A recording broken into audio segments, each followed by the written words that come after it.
দীর্ঘ টালবাহানার পর অবশেষে বাধ্য হলো সিআইডি সিবিআই এর হাতে তুলে দিতে শেখ শাহজাহানকে। তবে সংবাদ শিরোনামে কিন্তু সন্দেশখালী, কারণ একদিকে সন্দেশখালী কাণ্ডে সিবিআই তদন্ত এবং তাই নিয়ে দীর্ঘ টানাপোড়েন একদিকে যখন হলো, তার পাশাপাশি প্রধানমন্ত্রী যখন এ রাজ্যে এলেন তৃতীয়বার এই মাসে, এবং সেখানেও কিন্তু সেই সন্দেশখালী, সেই মহিলাদের সুরক্ষা একেবারে সামনে সারিতে নিয়ে এলেন। আর অন্যদিকে তাপস রায় দল যিনি বদলালেন, তারও কিন্তু মূল এজেন্ডা সন্দেশখালী। যেভাবে অত্যাচারিত হয়েছেন নির্যাতিতারা, সেই প্রসঙ্গেই মুখ খুলেছেন তিনিও। এই সব নিয়ে আমরা আলোচনা করব। আমাদের সঙ্গে যারা রয়েছেন পরিচয় করে দেবো।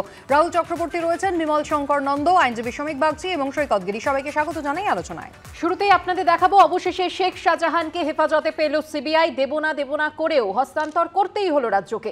আদালতের নির্দেশে কেন্দ্রীয় এজেন্সির কবজায় সন্দেশখালীর ত্রাস।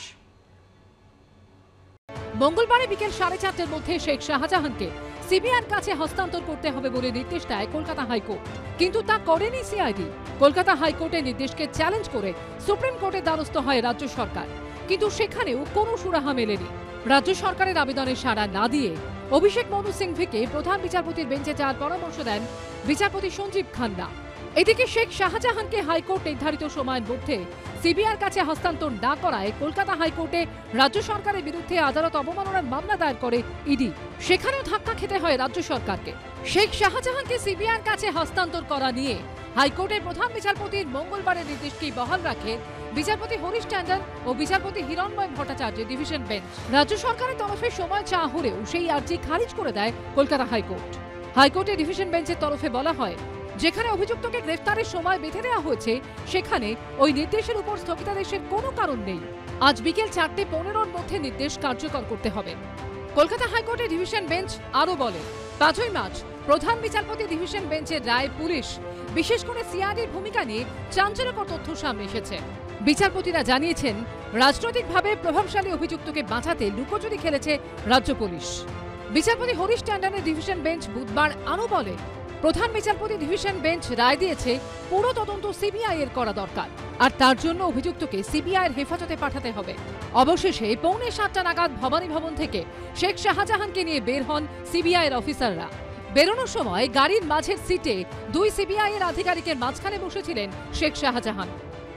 সিআইডি প্রেস বিবৃতিতে জানিয়েছে, শেখ শাহজাহানকে সিবিআইয়ের হাতে তুলে দেওয়ার ক্ষেত্রে বুধবার সুপ্রিম কোর্ট এবং হাইকোর্টে মামলা যেভাবে এগিয়েছে, সেই অনুসারেই তারা পদক্ষেপ করেছে।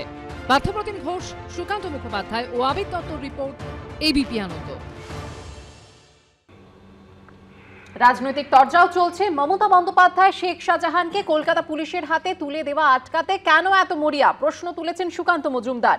অপরাধীদের জন্য আমার আপনার পকেটের টাকা দিয়ে সুপ্রিম কোর্টে যাচ্ছেন বাংলার মুখ্যমন্ত্রী, এটা দুর্ভাগ্যের মন্তব্য অধীর চৌধুরীর। গোটাটাই প্রশাসনিক বিষয়। উত্তর কুণাল ঘোষের। মমতা বন্দ্যোপাধ্যায় কেন এত ডেসপারেট শেখ শাহজাহানকে কলকাতা পুলিশ বা রাজ্য পুলিশের হাত থেকে সিবিআই এর হাতে তুলে দেওয়াতে, আটকানোতে এত কেন ডেসপারেট, কেন এই ডেসপারেটনেসের কারণটা কি? এটা পশ্চিমবঙ্গবাসী হিসেবে, একজন রাজ্যবাসী হিসেবে, বিরোধী দলের নেতা হিসেবে আমি এই প্রশ্নটি করতে চাই। নারী ধর্ষণকারীদের জন্য বাংলার মুখ্যমন্ত্রী এগিয়ে আসছে। নারী ধর্ষণকারীদের রক্ষা করতে বাংলার মুখ্যমন্ত্রী আমার আপনার পকেটের টাকা নিয়ে সুপ্রিম কোর্ট যাচ্ছে। বড় দুর্ভাগ্য বাংলার। এটা প্রশাসনিক ব্যাপার, এটা আইনের ব্যাপার, ফলে এখানে এ বিষয়ে কোনো বাড়তি মন্তব্য করব না। রাহুল, আমি একেবারে অন্য জায়গা থেকে শুরু করব। কলকাতা হাইকোর্টের প্রধান বিচারপতি ডিভিশন বেঞ্চের যে অবজারভেশন, যেখানে বলা হচ্ছে যে একজন প্রধান অভিযুক্ত যাকে আড়াল করার জন্য পুলিশ লুকোচুরি খেলছে এবং তাকে আড়াল করতে এবং তদন্ত প্রক্রিয়াকে বিলম্বিত করতে সব রকমের প্রচেষ্টা করছে, কলকাতা হাইকোর্টের অবজারভেশন। কিন্তু এখানে আমার প্রশ্ন হচ্ছে, পুলিশের কিসের দায়? না, আমার প্রথম কথা হচ্ছে যে তোমাকে এটা মনে রাখতে হবে কুসুমিতা, রাজ্য পুলিশে কিন্তু শাহজাহানকে গ্রেপ্তার করেছিল, এবং দাঁড়িয়ে রাজ্য পুলিশ যদি সেইভাবে আইনকে মেনে চার্জশিট দেওয়া যেত, তাতে ক্ষতি কী ছিল? হতে তো ছিল না। আর একটা কথা, গণতান্ত্রিকভাবে প্রত্যেকটা মানুষের এটা সাংবিধানিক রাইট, প্রত্যেকটা অধিকার যে যে কেউ যেতেই পারে, ডিফেন্ড সে নিজে করতেই পারে, সে চাইতেই পারে। কোনো মানুষ যায়নি, রাজ্য সরকার গিয়েছে, এবং সেখানে গিয়ে কোনো কারোর জন্য যাওয়া তো এতে অসাংবিধানিক কোনো ব্যাপার না। কার জন্য যাচ্ছে না, এটা কোনো অসাংবিধানিক তো ব্যাপার নয়। আজকে রাজ্য পুলিশ যদি নিজে চার্জশিট দিতে চায়, যদি রাজ্য পুলিশ নিজে তদন্ত করতে চায়, তাহলে অন্যায়টা কোথায়? অন্যায় নয়, প্রশ্নটা হচ্ছে যখন যখন রাজ্য পুলিশ 56 দিন সময় নেয় একজন মূল অভিযুক্তকে গ্রেফতার করতে, এবং যখন কলকাতা হাইকোর্ট মনে করছে যে এই মামলাটা সিবিআই কে দেওয়ার মতোই উপযুক্ত মামলা, সেখানে সিআইডির এই টালবাহানার কারণটা কি? মানে তাদের কি কোনো দায়বদ্ধতা আছে? আমি প্রথম কথা সিবিআই এর সাকসেস রেট কত আমরা জানি। এখানে দাঁড়িয়ে যখন সিবিআই হন্য হয়ে খুঁজছিল, এই নেতাই থেকে সিআইডি গ্রেফতার করে নিয়ে এসেছিল এই ডালিম পান্ডে, অনুজ পান্ডে। আজকে দাঁড়িয়ে আজকে সুতরাং সিবিআই কতটা সার্থক এই রাজ্যে বা কতটা ফলপ্রসূ এই নিয়ে বলে লাভ নেই। কোর্ট নির্দেশ দিয়েছে সিবিআই। বিজেপি কথাগুলো বলছে কেন? বিজেপি রাম রহিমকে দেখেছি আমরা, বিজেপির আসারাম বাবুকে দেখেছি, যাদের প্যারোলের মুক্তি দিয়ে প্রচারের কাজে লাগানো হয়েছে, তারা আবার বড় বড় কথা বলছে। এক অদ্ভুত রাজনীতি চলছে আজকে দাঁড়িয়ে। বেশ, আমি বিমল শঙ্কর বাবুর কাছে যাই। বিমল শঙ্কর বাবু, এখানে আমার যেটা প্রশ্নটা পরিষ্কার ছিল সেটা হচ্ছে রাজ্য পুলিশের দায়বদ্ধতা কোথায়? মানে রাজ্য পুলিশের কি কোথাও হাত পা এখানেও বাঁধা রয়েছে বলে মনে হচ্ছে? যখন শীর্ষস্থানীয় নেতারা বলেন যে ইডিকে টার্গেট করে ঢোকা হয়েছিল এবং তারপরে বিজেপি গিয়েছিল, বা কোথাও কেউ বলেন শেখ শাহজাহান কি করেছে, সে তো এলাকাতেই ছিল না, ওখানে সাধারণ মানুষজন বিক্ষোভ করেছেন, একটা গন্ডগোল হয়েছে দেখেছি, সেখান থেকেই কি কোথাও এদের প্রোটেকশন দেওয়ার একটা বাড়তি চাপ পুলিশের ওপর থাকে? না, জামাইবাবুকে প্রোটেকশন দেওয়ার দায়বদ্ধতা, আমরা যেরকম জামাইবাবু বাড়িতে এলে তাকে একটু যত্ন আত্তি করি আর কি, তা নইলে অন্য কিছু একটা কথা শুনিয়ে দেবে বাড়ির মেয়েকে, ঠিক সেই রকম জামাইবাবু। আচ্ছা, ভূভারতে কেউ কখনো দেখেছে একটা লোক 56 দিন পরে অ্যারেস্ট হলো, তার মুখটা দেখবে ক্লিন শেভ, দাড়ি গোপ, এটা কি মানে 5 স্টার হোটেলে ছিল নাকি? ও এখান থেকে পরিষ্কার বোঝা যাচ্ছে তাকে প্রোটেকশন দিয়ে রাখা হয়েছিল। যখন দেখা গেল পরিস্থিতি অন্য রকম হয়ে যাচ্ছে, সিবিআই তদন্ত আটকাতে কিছু একটা করতে হবে, তখন একটা লোক দেখানো অ্যারেস্ট করা হলো। 1 2 আচ্ছা, অ্যারেস্ট করার পর আমি তো জানি উনি আইনজীবী অনেক ভালো বলতে পারবেন, সে যত বড় হলু হোক না কেন তাকে ধরে পুলিশ নিয়ে যায়, এরকম ধরে, কলার না ধরুক হাতটা অন্তত ধরে। একে দেখেছো ধরতে? ও বরং পুলিশকে ধরে নিয়ে যাচ্ছে মনে হচ্ছে, হাত তুলে তুলে, যেন ওরা একেবারে পৈতৃক সম্পত্তি গোটা আইন আদালতটাকে। আসলে এই পশ্চিম বাংলায় এই সরকারটা এমন সরকার চালাচ্ছে যেখানে এই সমস্ত ক্রিমিনালগুলো তারা মনে করছে গোটা সিস্টেমটা ওদের পৈতৃক সম্পত্তি, মহিলারা ওদের পৈতৃক সম্পত্তি, ডেকে মাঝরাতে পিঠে খাওয়াটা ওদের জন্মগত অধিকার, মহিলাদের শারীরিক নির্যাতন যৌন শোষণ করা ওদের পৈতৃক অধিকার। ফলে এরাই তো এখন ঘুরে বেড়াচ্ছে। আর সবচেয়ে বড় কথা, এই লোকটা নিজে যদি সুপ্রিম কোর্টে যেত, একটা কথা ছিল, তার হয়ে রাজ্য সরকার চলে গেল সুপ্রিম কোর্টে, এই তোমার আমার দিয়ে যে টাকা আমরা দিই সেই টাকা দিয়ে উকিল পুষছে, এবং দিল্লিতে কিছু উকিল রয়েছে তারা এগুলো নিয়ে লড়াই করে, আমি উকিলদের নিয়ে কিছু বলবো না, তাদের পেশাগত ব্যাপার, তাদের ধরে রাখা হয়েছে। ফলে সব মিলিয়ে একটা অদ্ভুত দুষ্ট চক্র, ভিসিয়াস সার্কেল অফ পভার্টি আমরা জানতাম, এটা হচ্ছে vicious circle of crime, vicious circle of high handedness, vicious circle of maladministration. West Bengal is under this vicious circle. আচ্ছা, বলুন রাহুল দা। প্রথম কথা, বিমলদা অনেক কিছু ভুলে যায়। বিমলদা ভুলে যায় মণিপুরের সেই নির্যাতিতাদের কথা, বিমলদা ভুলে যায় সেখানে সেখানে নির্যাতন ছিল না। আমি উত্তর দিয়ে আপনার ব্রিজভূষণকে মনে নেই? মামলা হয়েছে, উন্নত দাঁড়িয়ে ধর্ষণকারীদের হয়ে তার বিরুদ্ধে মিছিল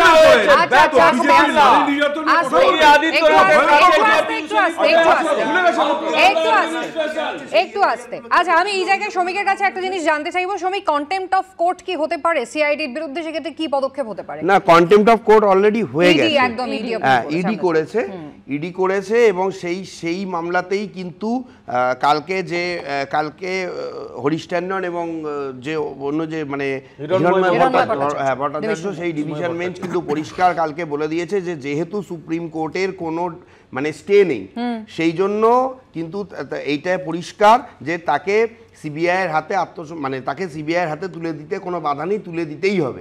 এবং সেই পরিপ্রেক্ষিতেই কিন্তু সিবিআই কালকে তাকে হাতে পেয়েছে।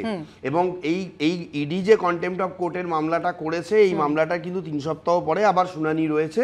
তারপরে কোর্ট এটা খতিয়ে দেখবে যে আরও অন্যান্য যে সমস্ত তথ্যগুলো উঠে এসেছে সেই তথ্যগুলো থেকে আর কি কি বেরোতে পারে। কিন্তু আমার এখানে একটা বক্তব্য রয়েছে যে সিবিআই তদন্ত করে দেখুক, কিন্তু পাশাপাশি আমি অনেক দিন থেকে একটাই কথা বলে আসছি যে ক্যাম্প করে যে অভিযোগগুলো নেওয়া হয়েছিল সেই অভিযোগগুলোর কি হয়েছে এই সম্বন্ধে কিন্তু রাজ্য সরকার বা মানে হ্যাঁ কোনো এজেন্সি সেটা কিন্তু কিছু বলছে না।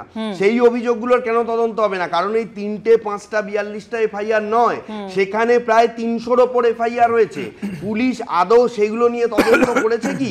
তার মধ্যে বেশিরভাগ শেখ শাহজাহান, শিবু হাজরা এদের নামে আছে। শুধুমাত্র অ্যারেস্ট হয়ে যাওয়া মানেই এই নয়। এই কেসগুলোকে কেন আমার বক্তব্য হচ্ছে যে এই কেসগুলো কেন ইতিমধ্যে আদালত অবমাননার কেসও হয়েছে এবং আদালত অবমাননা করে অর্থাৎ উপেক্ষা করে আদালতের নির্দেশকে কেন শেখ শাহজাহানকে বাঁচানোর চেষ্টা করা হচ্ছে সেই প্রশ্ন তো থাকবে। টালবাহানা যা নিয়ে প্রশ্ন তুলেছেন বিরোধীরা, মমতা বন্দ্যোপাধ্যায় কেন সিবিআই এর হাতে শেখ শাহজাহানকে তুলে দেওয়া আটকাতে মরিয়া কেন, এই প্রশ্ন তুলেছিলেন সুকান্ত মজুমদার। ভুলবশত এর আগে রাজ্য পুলিশের হাতে তুলে দেওয়া আটকাতে কেন তিনি মরিয়া, এই কথা বলার জন্য আমরা অনিচ্ছাকৃত ভুলের জন্য আমরা দুঃখিত এবং ক্ষমা প্রার্থী। অন্যদিকে বিরোধীরা এও প্রশ্ন তুলছেন যে শেখ শাহজাহান অর্থাৎ যার বিরুদ্ধে খুনের চেষ্টা রয়েছে, ডাকাতির মতো মামলা রয়েছে, তাকে নিয়ে সিআইডি এমন নাছোড় কেন? এই টালবাহানা কি আদালতের নির্দেশ উপেক্ষা নয়?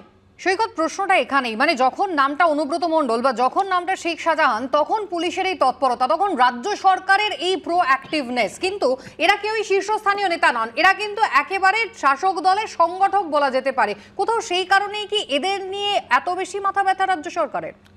অনুব্রত মণ্ডল থেকে শুরু করে সারদার যারা অভিযুক্ত থেকে শুরু করে আজকে শাহজাহান, এরাই তৃণমূলের লাইফলাইন, তৃণমূলের সম্পদ। রাজ্য পুলিশের মাথায় বসে থাকা রাজীব কুমারের বিরুদ্ধে পুরনো অভিযোগ রয়েছে, এখনও একই অভিযোগ উঠছে।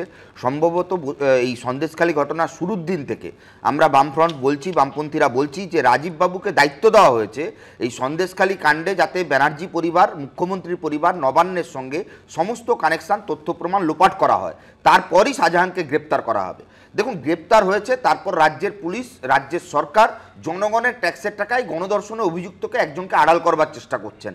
এই ঘটনা এই রাজ্যে বারে বারে প্রমাণিত। আপনি যদি দেখেন গণধর্ষণে অভিযুক্ত বা ধর্ষণ কাণ্ডে অভিযুক্ত, কামদুনি কাণ্ডে অভিযুক্তদের যাতে সাজা কম হয় বা মামলার তদন্ত যাতে গতি প্রকৃতি পাল্টে যায় বা তাতে প্রভাবিত করা যায়, তার জন্য 11 বার পিপি বদল করা হয়েছে এবং সরকারের সদর্থক ভূমিকা লক্ষ্য করা যায়নি। আমি একমত বিমলদার সঙ্গে। বিমলদা কারেক্টলি বলছেন যে একটা দুষ্ট চক্র কাজ করছে এই ক্রাইমগুলোকে আড়াল করবার জন্য। সেই দুষ্ট চক্রটা শুধু এই রাজ্যের সরকারে বসে নেই, তারা দিল্লিতেও বসে রয়েছে। সুপ্রিম কোর্টে যখন মামলা, সেখানেও দেখা যায় যে রাজ্য সরকারের আইনজীবী অনুপস্থিত। একদম, এবং এটা শুধুমাত্র এখানে নয়, দিল্লিতেও বসে রয়েছে। তার জন্য সিবিআই এর আইনজীবী, সেই অ্যাডিশনাল সলিসিটর জেনারেল, তাকে বদলি করে দেওয়া হয় এই মামলার ক্ষেত্রে। দুর্নীতিতে একের পর এক অভিযুক্তর ঘটনায় আপনার এখানে আমি দিনের পর দিন আলোচনা করেছি কালীঘাটের কাকু, একই টালবাহানা আমরা দিনের পর দিন আলোচনা করেছি। আজকে রেজাল্ট শুধু একটা voice test, voice sample collection তার ভয়েস ভয়েস স্যাম্পল থেকে শুরু করে আপনি যদি দেখেন কালীঘাটের কাকুর পর আপনার অয়নশীলের পর কুন্তল, তারপর শান্তনু, এমনকি মানিকবাবুর পরিবার পর্যন্ত কোন রকম তথ্য যেখানে রাজ্য পুলিশের ডিজি স্বয়ং তিনি ঘটনাস্থলে পৌঁছন, সন্দেশখালীর মতন একটা সেন্সিটিভ ইস্যু, এবং সেখানে গিয়ে তিনি আইনের শাসন প্রতিষ্ঠা করার প্রতিশ্রুতি দিচ্ছেন। স্থানীয় মানুষজন ভরসা রাখতে পারছে না পুলিশে, কোর্ট বলছে সিবিআই তদন্ত, তারপরে একই নজির। সৈকতার লম্বা লিস্ট দিল কুসুমিতা। প্রথম কথা, সারদা থেকে আরম্ভ করলে বড় লম্বা একটা তালিকা দিয়ে দিল। প্রথম কথা, আমাদেরও প্রশ্ন সেটা, আজকে যে আসা যাওয়া দেওয়া নেওয়া এত কিছু হচ্ছে, আজকে তার নিট রেজাল্টটা কি, কন্টেন্টটা কি? আজকে সারদা থেকে আরম্ভ করে যারা যারা যেসব জায়গায় যেসব কেস যে স্তরে আছে, সেগুলো সব অভিযোগের স্তরে আছে। আজকে অব্দি কেন ট্রায়াল হলো না সারদা বা নারদা? কেন আজকে অব্দি কিছু বেরোলো না? কেন চার্জশিট দেওয়া হলো না? মাঝখানে বলতে দেবে না,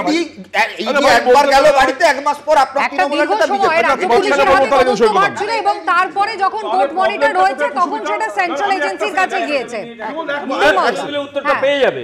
আমি বলছি বেশি দূর যাওয়ার দরকার নেই কুসুমিতা, উত্তরটা আমরাও জানি। আমি তো বলিনি বেশি দূর যাওয়ার দরকার নেই। এই আমরা এই কথা বলা শুরু করার আগে তোমরা একটা যে দেখালে সেইটা আরেকবার দেখিয়ে দাও তো, যে যেখানে একটা রাজ্য সরকারের পুলিশ একটা ফেক ভিডিও তুলে দেয় সিবিআই এর হাতে, ফেক কথাবার্তা বলার ভিডিও সিবিআই কত দূরে এগোতে পারে?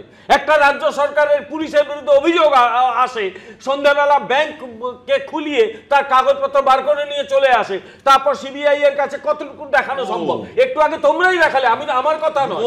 আবার বলছি, সিবিআই যদি এইরকম একটা স্টেটে এসে হাজির হয়, যেখানে আমি শেষ করি, এবিপি আনন্দই বললো, এটা আমার কথা নয়, এবিপি আনন্দর কথাটাই রেফার করছি, কারণ সেই চ্যানেলে তো বসে আছি আমরা, যে এখানে রাজ্য সরকারের যারা তদন্তকারী তারা একটা ফেক এবং তার সঙ্গে সবাইকে থামাই, শ্রমিকের কাছে যাই, এর সঙ্গে আরেকটা লাইন যোগ করব। এ রাজ্যে যখন তদন্ত করতে আসেন ইডির আধিকারিকরা, তখন যার বাড়িতে তদন্ত করতে যাচ্ছেন তিনি ফোন করে লোকজনকে ডেকে আনেন এবং সেই ইডি আধিকারিকদের মাথা ফাটে, রক্তাক্ত হয় এবং সেখানে রাজ্য পুলিশও তাদের প্রোটেকশন দেয় না। মিডিয়ার গাড়ি চেপে সিআরপিএফ এবং সেই ইডি আধিকারিকরা পালাতে বাধ্য হন। এরপরে কিভাবে প্রশ্ন তোলা যায়, কেন এজেন্সি এখানে হচ্ছে যে পুলিশ দিয়ে ডেলিবারেটলি কেন্দ্রীয় এজেন্সির তদন্তে বাধা দেওয়া হয়। পুলিশ যে সমস্ত কেসগুলো মানে পুলিশের হাতে তদন্ত, পুলিশ সমস্ত তথ্য প্রমাণ লোপাট করে, সারদা থেকে শুরু করে এটা আমরা বারবার সমস্ত কেসে এজেন্সি অফিসাররা পান কি না, পান না। তো প্রোটেকশনের অর্ডার থাকা সত্ত্বেও প্রোটেকশন দেওয়া হয় না এবং মানে ডেলিবারেটলি এই জিনিসটা করা হয়। এই জিনিসটা মানে কোনো অফিসারকে তো প্রোটেকশন দেওয়াই হয় না, উল্টে তারা যখন তদন্ত করেন, আমি আপনাকে এইটা বলছি, এই যে শেখ শাহজাহানের কেসে ইডির যে প্রসঙ্গটা উঠে এসেছিল, এই প্রসঙ্গে পরশুদিন যখন এই মামলার হিয়ারিং হচ্ছিল, ইডির যে অ্যাডভোকেট তিনি পরিষ্কার বলেছিলেন যে আমরা এফআইআর করেছি, এফআইআর করার পরও পুলিশ থেকে যে ন্যূনতম সাহায্যটুকু, সেই সাহায্যটুকু পাওয়া যায়নি একেবারে। এবং 5ই জানুয়ারি যে সন্দেশখালী কাণ্ডের অবতারণা হয়েছে তা লোকসভা ভোটের আগে অত্যন্ত বড় ইস্যু হতে চলেছে। গতকাল যেভাবে নরেন্দ্র মোদী সন্দেশখালীর প্রসঙ্গ টেনে এনেছেন, সেদিকে অবশ্যই আমরা নজর রাখবো।